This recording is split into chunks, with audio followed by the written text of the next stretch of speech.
One of the most unusual facts in the world of art is the story of how Van Gogh cut off his own ear. However, before shedding light on this moment of his biography, let's dive into the world of the genius, characterized by himself as a fiery furnace of creativity. The paintings of the Dutch artist hold far more mysteries and secret messages than they may seem at first glance. As an artist, he worked very little, only for the last 10 years. Incredibly, his creative legacy consists of 2,100 works, including about 870 oil paintings, which were created during this short period, full of selfless and titanic work. However, his name was little known to the general public during his lifetime. Vincent van Gogh was born on March 30, 1853, in the south of the Netherlands, near the Belgian border, in a village called Groot-Zundert, into the family of a Protestant pastor. Vincent was the eldest but the second of 7 children. He was named after his paternal grandfather, who also dedicated his entire life to the Protestant Church. This name was intended for the first child, who was born a year before Vincent, but died within a day. Thus, Vincent, although born second, became the eldest of the children. What he felt seeing his name on a tombstone from birth, we can only guess. But the story of Van Gogh's art is the story of a genius with a will to self-fulfillment. It's a story of the will and strength to become oneself. Any of Vincent van Gogh's works, from his earliest attempts to his latest, is a thing of utmost intensity. Color, shape, plastic movement, composition, brushstroke, all in his works have the highest degree of tension. But speaking of his work, we must talk about 2 aspects. It is not only painting but also literature, because his letters to his beloved brother Theo and several other recipients make up a frequently republished book. They exist as an independent literary work and represent the deepest confession in sincerity. The significance of Van Gogh's letters as a vivid self-portrait of the artist is hard to overestimate. An outcast of society, an outcast of art, an outcast of personal happiness, Vincent shares his most cherished thoughts on creativity and destiny, love and faith, life and death. As mentioned, Vincent worked for only 10 years, but from these 10 years, the last 4 years of his life were the period when he finally found himself. 2 of those years he worked in Paris, 1 in Arles, 1 in the hospital in Saint-Rémy, and several months in Avers, where he died. Van Gogh's epistolary legacy, relating to the French period, allows us to trace both the influence of the working methods of the Impressionists on the artist's creativity and the formation of unique symbolism of colors and painting techniques, as well as to understand the ideological content of his most famous paintings. Without these letters, it is impossible to study his work. Each of his paintings is accompanied by a small essay, and he does this not on purpose, but because he experiences the high-temperature act of yet another creativity himself. He paints stories and novellas with colors. His brushstroke and color create form, but the task is not in painting. The task is to convey the slightest nuances of his feelings, to convey the excitement that life evokes in him. What is most important in his painting? What sets him apart from everyone else? His vision of the world, his attitude toward the world. He has a unique attitude to painting, to color. For him, color is an opportunity to convey all the nuances of his perception. A brushstroke as a plot, as an impression. A powerful, energetic movement formed by the combination of color and brushstroke. He describes not so much the external world as the external world under the influence of his experiences. His language is the language of extreme states, a language with which he tells about himself, his despair, the joy of anticipation. He wanted that when people looked at his works, they would be impressed by how subtly he feels. Young Vincent was quiet and sullen, not fond of playing with his brothers and sisters. His temperament was restless, even explosive at times. He loved walking, observing the life of insects, and wasn't afraid to go into the forest alone. He collected herbariums and amassed a collection of bugs and beetles. At the age of 8, he began to draw. sketching peasant women and plowmen, animals, and landscapes. At the age of 12, Vincent was sent to boarding school. He only came home during the holidays. Vincent became very attached to his younger brother Theo, and they often went for walks together. When Van Gogh turned 16, it was decided at a family council that he would work as an art dealer at a branch of the Goupil and Sy firm, which dealt in paintings.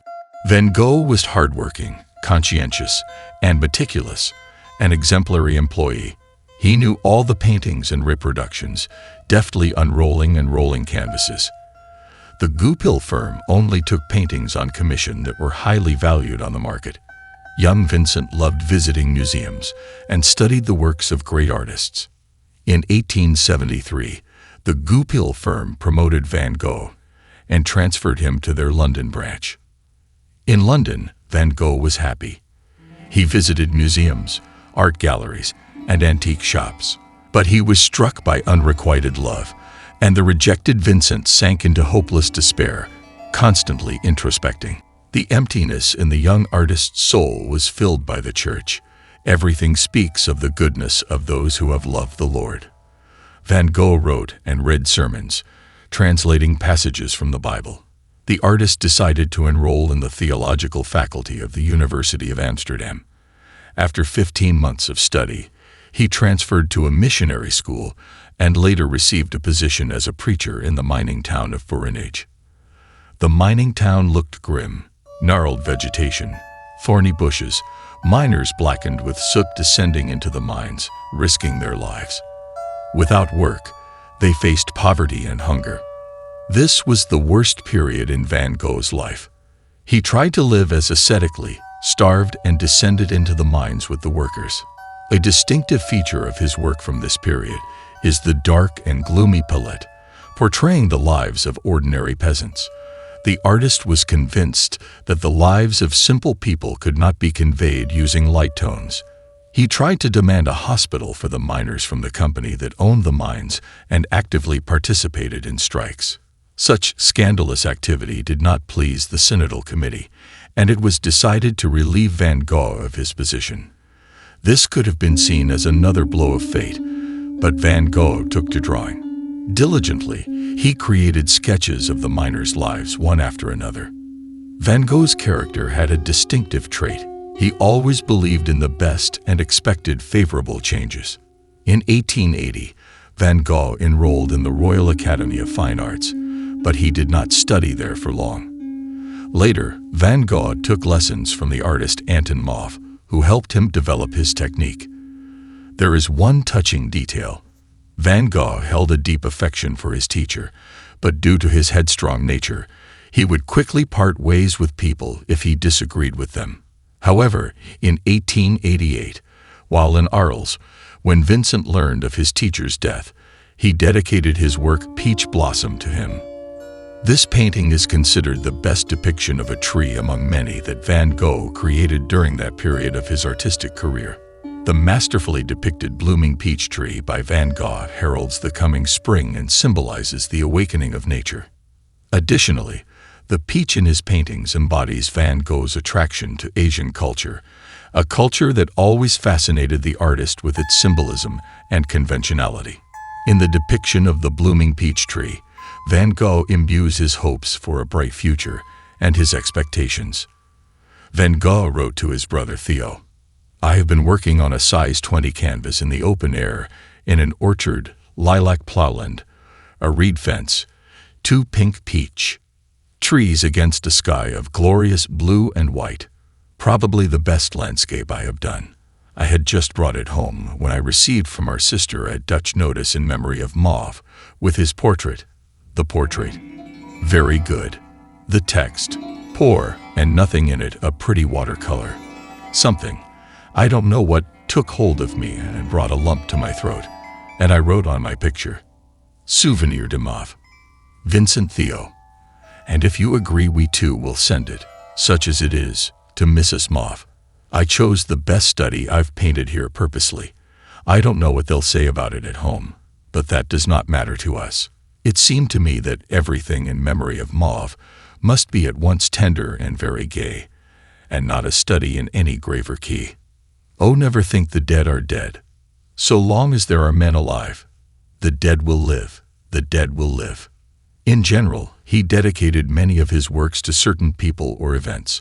However, in his early years he showed little promise and forced himself to paint despite a lack of talent. He studied at the academies in Antwerp and Paris, and grew to despise them. He was almost entirely self-taught. The culmination of his Dutch period was the painting, The Potato Eaters.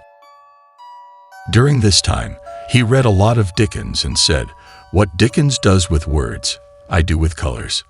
Although Van Gogh came from a fairly affluent family, he was fascinated by the working class. His interest in the working class is compared to Gauguin's fascination with Tahitian communities, an interest in a society that was very different from his own experience. Van Gogh said that a peasant's painting should not be perfumed. Many researchers see the painting as a satire, a desire to depict people in a state of semi-wildness and ignorance. This view of the work's idea was long dominant among interpretations, but a refutation can be found in the artist's letters. The author himself spoke of the de Groot family with extraordinary respect. His main task was to convey the steam from the potatoes, to create an atmosphere of the peasant's hard life and labor. If you look closely at the painting, the relationships within the de Groot family become clear, their hopes, dreams, and thoughts. The peasants' faces are naive and open. Their actions are also honest and dictated by simple moral principles. These are people unspoiled by any passions. Hard work and modest reward are the two components of peasant life. Potatoes are the cheapest food, and the very word potato eaters tells more about the people than many volumes of sociological research. He himself said, "My goal is to learn to draw not the hand, but the gesture, not the mathematically correct head, but the overall expression. For example, to be able to show how a digger raises his head when he takes a breath or speaks. In short, to show life." The artist endows his painting characters with a special emotional intensity. He empathizes with them, sharing their fate. Van Gogh believed that the masterpieces of great masters become such only when their creators are driven by love for people. Van Gogh pursued painting for the sake of painting and sold very few of his works. In that era, salon paintings, which were not burdened with deep meaning, were in high demand. But such painting was foreign to Van Gogh. In the end, the most interesting thing in life is people. No matter how much you study them, it's never enough, he wrote. Increasingly, light blue and yellow shades began to appear in the master's works. He was not yet familiar with the Impressionists' works, but he was already intuitively approaching a new direction in painting. He used a broad brush and applied a very thick layer of paint. In 1886, Van Gogh moved to Paris, where he stayed with his brother Theo. Here, Van Gogh met Toulouse-Lautrec, Émile Bernard, Auguste Renoir, Claude Monet, and Pissarro. The color palette of these artists so inspired Van Gogh that he began to enrich his paintings with bright colors. Emerald green, intense blue, and ultramarine shades, calling them spiritualized. He tirelessly painted the banks of the Seine and the bridges over the river. The artist experimented with graininess, long strokes, and small dots. In 2 years of living in Paris, he painted 230 canvases. These 2 Parisian years, 1886 to 1888, were incredibly productive for him. Vincent plunged into the artistic life of Paris with intensity, studying the works of great masters at the Louvre, analyzing Japanese art, visiting exhibitions of contemporary artists, and continuing his search for his style. He learned about the theory of complementary colors from the paintings of Rubens and Delacroix.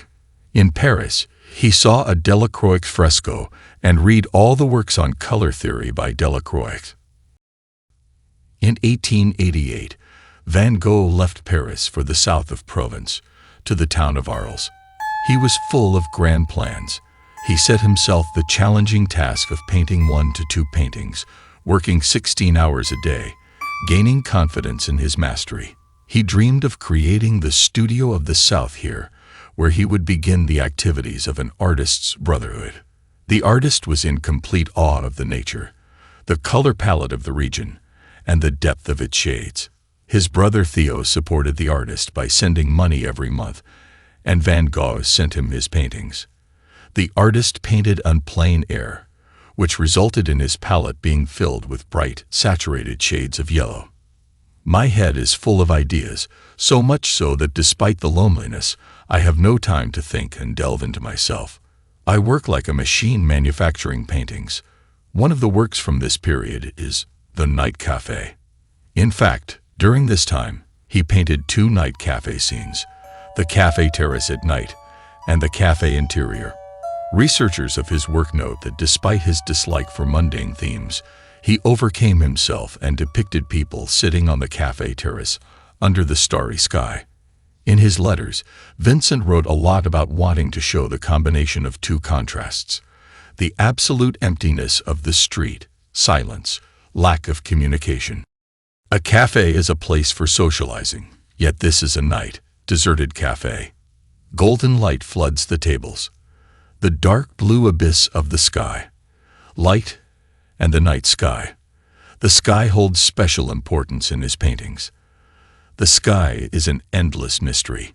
During this creative period, not a single canvas was devoid of the master's beloved yellow, sunny paint. Another passion of the artist was the night sky filled with stars. In this work, these 2 passions came together. Long before moving to Arles, Vincent dreamed of painting a night landscape. First came Starry Night over the Rhône, a starry sky, and the reflections of warm lights in the river. There is a legend that Van Gogh fastened candles to the brim of his straw hat to illuminate the canvas while working, as street lighting was too sparse. He mentioned his work on the night cafe scene in a letter to his sister Wilhelmina. And in a letter to his brother Theo, Vincent wrote that the stars in the night sky were like black dots on an unfamiliar map, marking distant cities. The artist uses a favorite theme of the Impressionists, but the most ordinary evening cityscape in his work is devoid of any ordinariness. He strives to draw the public's attention to the color scheme, which creates a unique atmosphere in the painting. It is noteworthy that the artist did not use a single drop of black paint in depicting the night landscape, and it's incredible. The viewer is struck by the variety of the night's colors. People in the painting serve as a kind of decoration, playing the role of the background. The many empty tables on the terrace act invitingly to the viewer, yet the main characters of the painting are the night sky and the color yellow. There is an interesting perspective that Cafe Terrace at Night contains a nod to an even more famous painting, Leonardo da Vinci's The Last Supper. Van Gogh's painting depicts a group of anonymous patrons spending the evening at tables in the French city of Arles.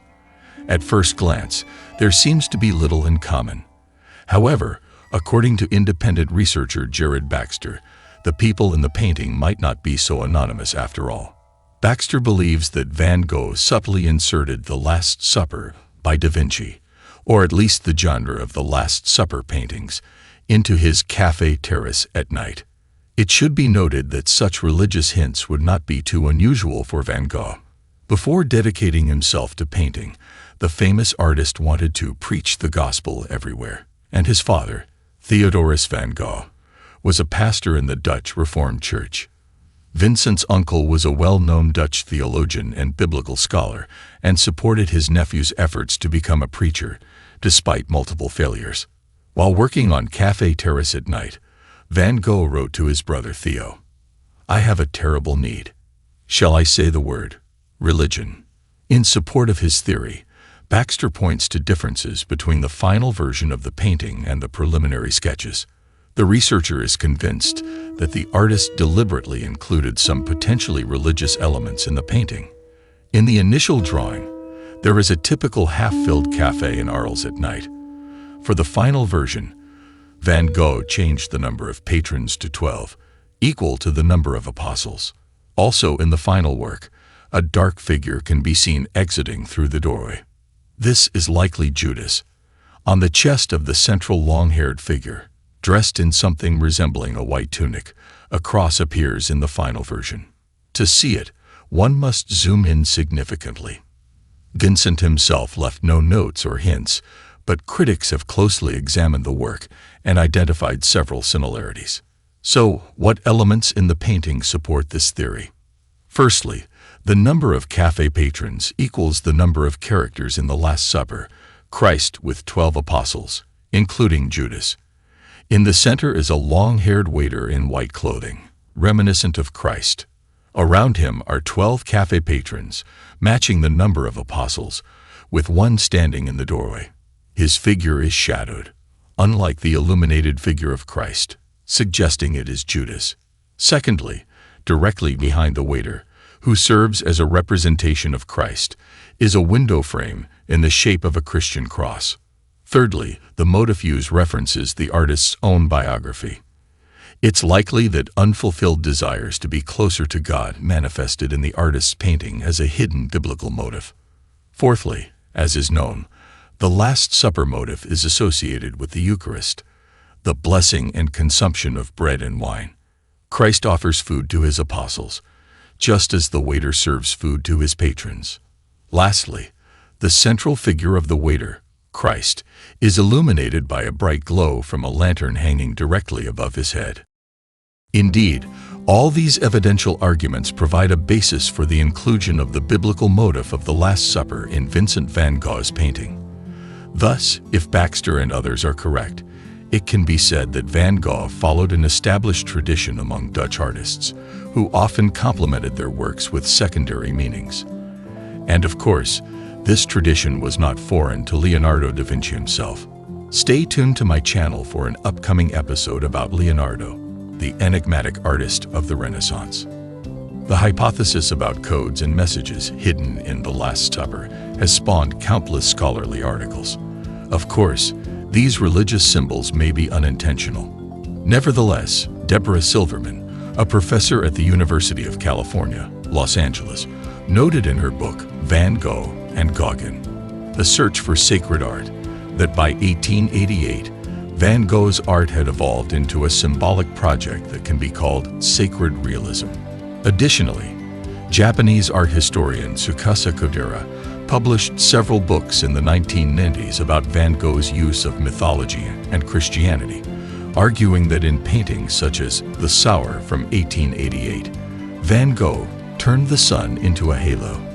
We will return to the painting The Sower, but for now, let's immerse ourselves in the atmosphere inside the cafe. Nightlife in the river city was bustling, with some cafes open all night. Sailors, too drunk to go home or too poor to rent a room, could collapse onto a table and stay there all night. This is another cafe, adjacent to the hotel where Vincent rented a room, but it was painted at the same time as the Café Terrace at night.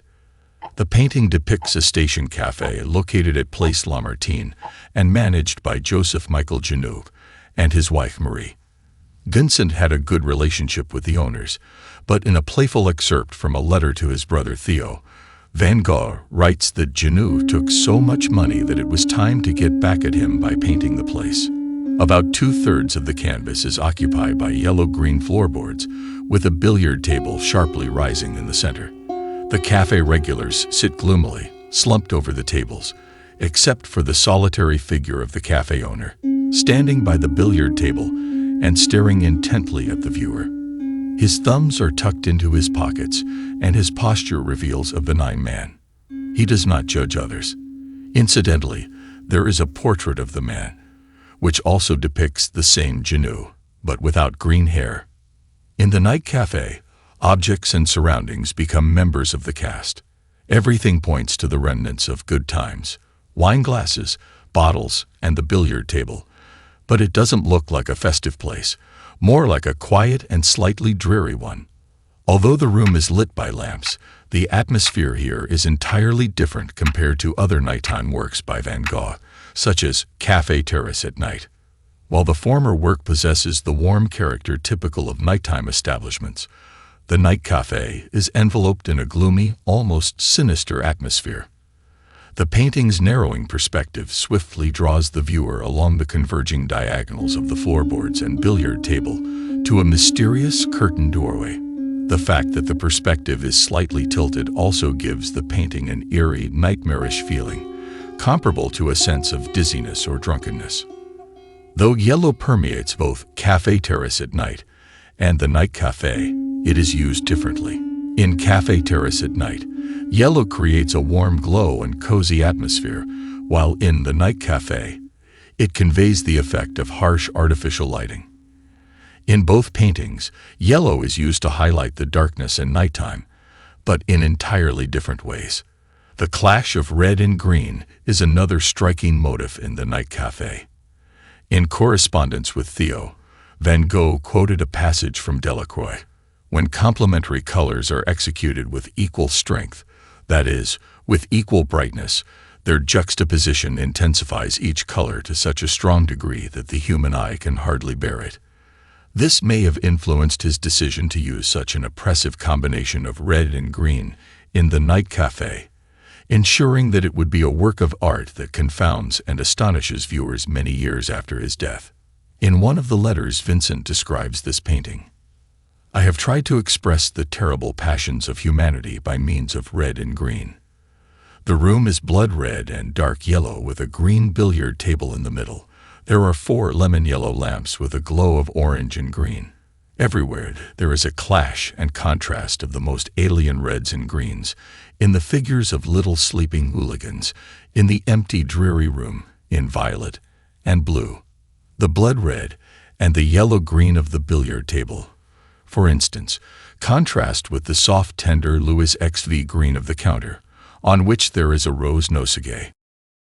The white clothes of the landlord, watchful in a corner of that furnace, turn lemon yellow or pale luminous green." The next day, September 9, he wrote Theo: "In my picture of the night cafe, I have tried to express the idea that the cafe is a place where one can ruin oneself, go mad, or commit a crime. So I have tried to express, as it were, the powers of darkness in a low public house by soft Louis XV green and malachite, contrasting with yellow-green and harsh blue-greens, and all this in an atmosphere like a devil's furnace of pale sulfur, and all with an appearance of Japanese gaiety and the good nature of Tartarin. Comedy infiltrates melodrama." He also wrote, "It is colored not locally true from the point of view of the stereoscopic realist, but color to suggest the emotion of an ardent temperament. The violent exaggeration of the colors and the thick texture of the paint made the picture one of the ugliest pictures I have done," Van Gogh wrote at one point. He also called it the equivalent, though different, of the Potato Eaters, which it resembles somewhat in its use of lamplight and concerns for the condition of people in need. The piece has been hailed as one of Van Gogh's masterpieces and stands among his most renowned works. In contrast to typical Impressionist art, the painter does not adopt a neutral perspective towards the world or revel in the beauty of nature or the fleeting moment. This painting exemplifies Van Gogh's use of what he referred to as suggestive color, or what he would later describe as arbitrary color, infusing his works with his emotions. This approach is characteristic of what would later be known as Expressionism. In Arles, Vincent makes many pencil sketches, refining them with ink, imitating the Japanese. Enamored with Japanese prints, he says that Arles resembles Japan. Each work from this period resembles an untamed burst of energy, capturing all the beauty of the surrounding world. The paintings are very harmonious, bright, and luminous. In Arles, Vincent contemplated the idea of creating an artist's colony in the South to combat poverty and poor health. Theo sent money to Vincent, and he was able to rent a 4-room yellow house, a place where Gauguin would soon arrive. Vincent wanted to welcome Gauguin with images of sunflowers all over the room. "Like stained glass in a Gothic church," he wrote, "each flower is an independent personality, looking in its own direction. A colony of individualities in the South." After months of negotiations, Gauguin arrived. One of the reasons for his arrival was that he was also penniless and dependent on Theo's support. For 2 months, they worked hand in hand, often in the same locations. Their influence on each other's work is undeniable. They worked diligently, and their life together was going very well. Vincent writes to Theo, "Gauguin gives me courage to imagine, and the things of the imagination do indeed take on a more mysterious character." What should color be? Realistic or symbolic? Should color be as the eye sees it, or should it communicate something to us? Do you feel life and energy in a painting, or does it seem realistic to you? Polishing kills life. But when we look at Vincent van Gogh's works, we can say that everything in them is alive. They radiate energy. One of Van Gogh's favorite subjects, which he returned to again and again, was the sour. As early as 1880, he made a copy of Jean-François Millet's The Sour, whose work served as an example for Van Gogh in portraying peasant themes in painting. Jean-François Millet, 1832 to 1883, was a French painter recognized as a master in depicting rural life. He painted peasants with knowledge and depth, poignantly reminding of religious images. At the time, this theme was not current. Classical artists painted on classical themes. In 1850, the Industrial Revolution was underway. Millet, however, reminds us of the importance of the land. Seeds are not something created by the farmer. They are given by the sky and the earth. The color scheme of the sour, a red shirt and blue pants, was such that only the nobility and the wealthy could wear these colors.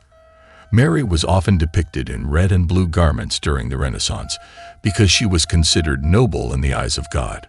Thus, Millet conveys that this farmer is noble in the eyes of God. The sower's labor is noble. He connects the sky and the earth. In his face, there is both humility and dignity. He knows he is not the main one. He knows that God is the main one. But by working, we become co-creators with God. Millet tries to tell us that the sower's labor is the labor of a co-creator. Vincent van Gogh was greatly influenced by the monumental simplicity of Millet's figures, with their characteristic poses and gestures. Later in Arles, Vincent van Gogh created his own works on this subject. However, the copy of Millet's painting and the work he painted in Arles after the arrival of his friend Paul Gauguin are strikingly different from each other. Later, in letters to his brother Theo, the artist would write that he had created 6 works on the same theme, but did not intend to stop there. He writes in the letter, "I'm working on another sour. Immense lemon-yellow disc for the sun, green-yellow sky with pink clouds. The field is violet, the sour, and the tree Prussian blue." In this work, Vincent van Gogh presents the sour as the beginning of new life. The parable of the sower is well known to us all. Told in 3 Gospels, Matthew 13 to 3:23, Mark 4 to 3:20, Luke 8 to 5:15. It speaks of seeds sown into the ground that either bear fruit or do not. In the parable, the image of the farmer working in the field becomes the image of God sowing the seeds of His Word into the souls of people. Capturing such a profound idea in an everyday scene is a task only a genius artist could accomplish. The sour draws attention with its simplicity and interesting combination of colors. The tree in the foreground cuts the canvas diagonally, leaving all important details in the left part. We can see the influence of Japanese prints in this. We see flowers at the top of the tree, but it is heavily pruned. When planting seeds, you want to harvest. When planting trees, you want them to bloom and bear fruit. Every gardener knows that trees need regular pruning.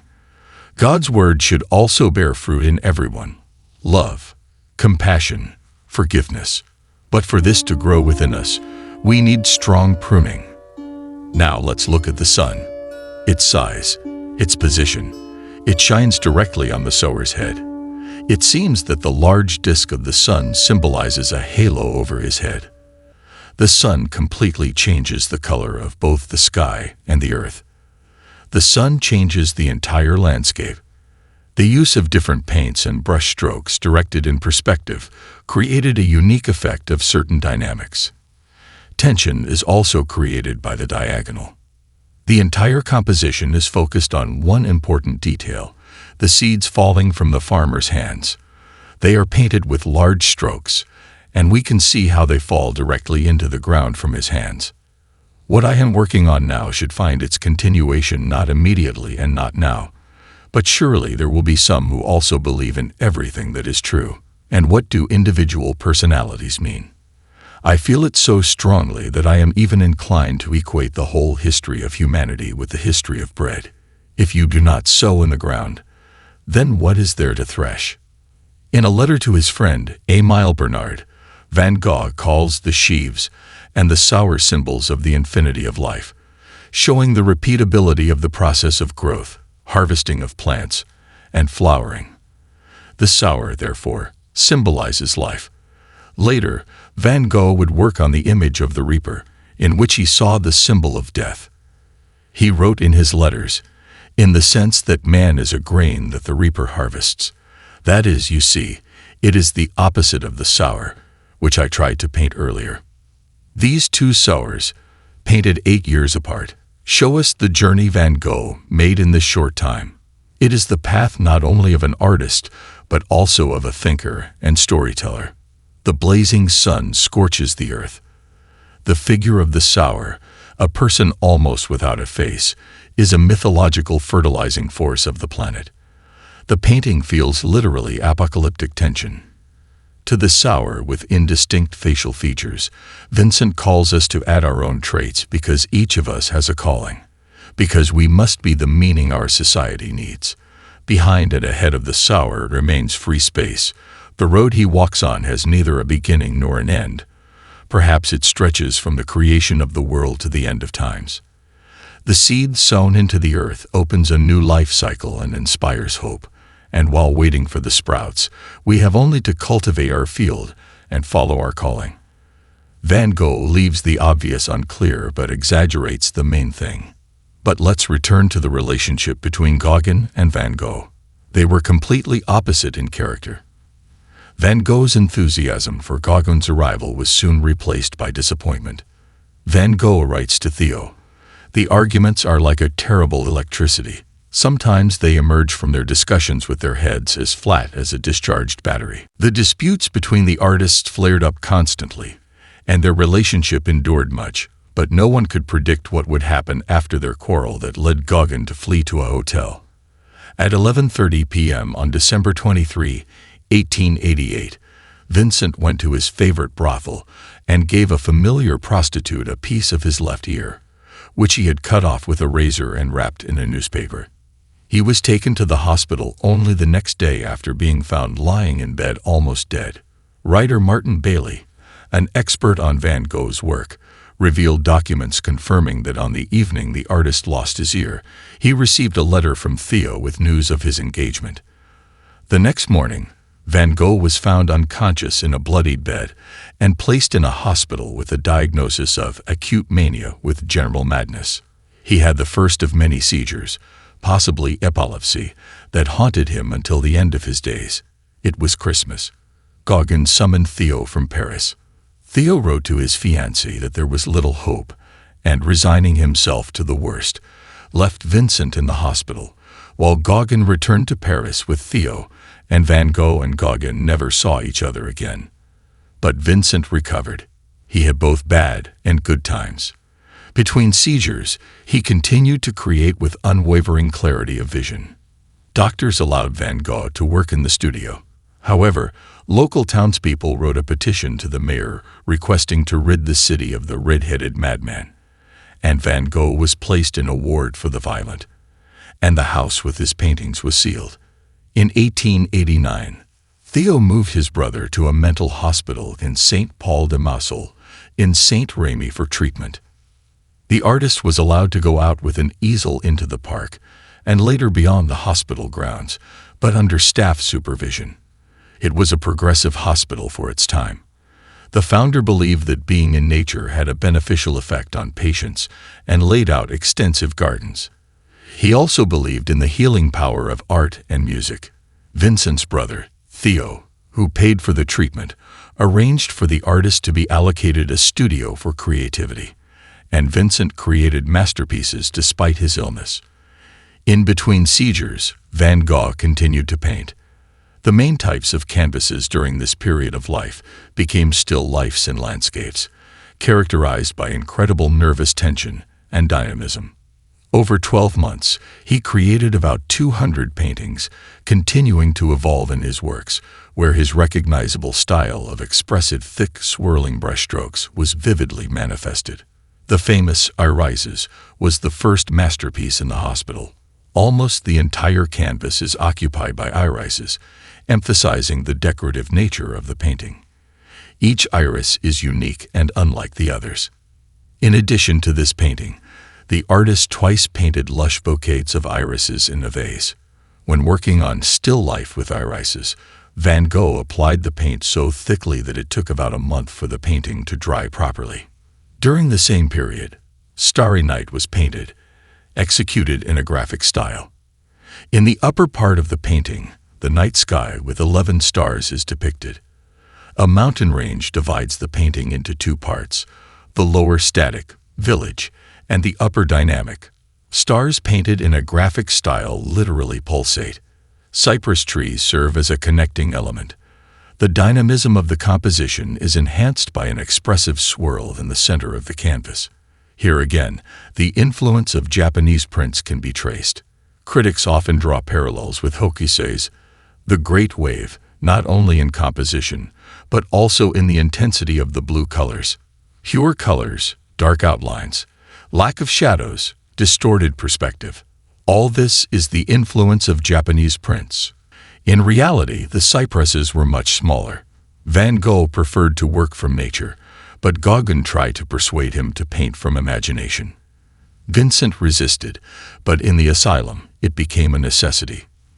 Van Gogh often urged to leave the obvious unclear, but to exaggerate the main thing. The path from narration to self-expression is the path that modern art will take as its foundation. The landscapes with cypresses are considered iconic works of this period. Every nature is animated, absolutely alive. The cypresses are alive. This is the metaphysics of nature's life, its birth. You see not just a standing cypress, but one that is growing and pulsating every second. In the clinic, Van Gogh began to feel better, but now the thought of ordinary life in the city started to frighten him. Obsession with work was replaced by deep depression. During this time, many self-portraits were created because models were hard to find in the asylum. At this time, Theo had a son, and the happy parents named the child after the artist. Vincent van Gogh, in a joyful mood, created the work Almond Blossoms. This painting symbolizes the birth of new life. The almond blooms very early and is a kind of harbinger of spring, and was specifically made for Theo's bedroom.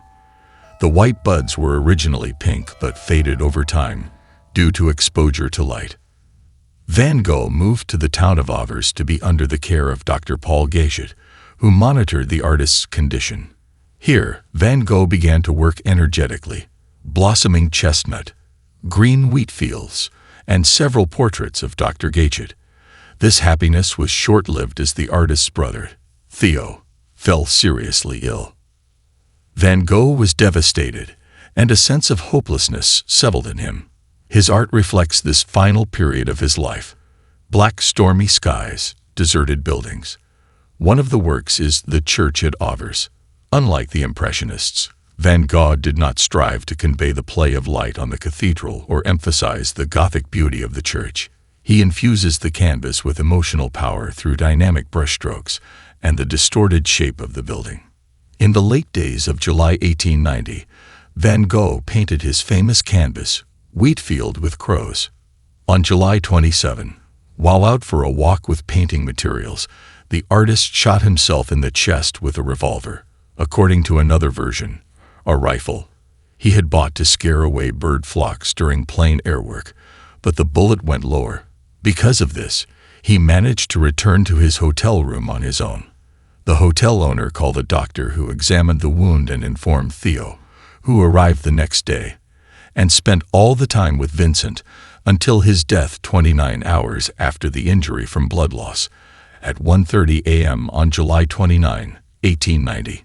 In October 2011, an alternative version of the artist's death emerged. American art historians Stephen Naif and Gregory White Smith suggested that Van Gogh was shot by one of the teenagers who regularly kept him company in drinking establishments. According to Theo, the artist's last words were, "The sadness will last forever." Vincent van Gogh was buried in Auvers-sur-Oise on July 30. His brother and a few friends accompanied him on his final journey. After the funeral, Theo took on the task of organizing a posthumous exhibition of Vincent's works, but he fell ill with a nervous disorder and passed away 6 months later, on January 25, 1891, in the Netherlands. 23 years later, in 1914, his remains were reburied by his widow next to Vincent's grave. Loneliness permeated Vincent's entire life, yet despite this, it was a very happy life. For a genius, becoming oneself is happiness. It is not just about finding oneself, but becoming oneself. Mere genius is not enough. There must be the will to realize oneself. And Vincent ultimately became himself. After Van Gogh's death, he gained popularity among contemporary artists and in popular culture. They are drawn to his incredibly sincere, original work with color and line, his very personal and subjective perspective, and the borderline nature of his creativity, which offers a glimpse to the other side.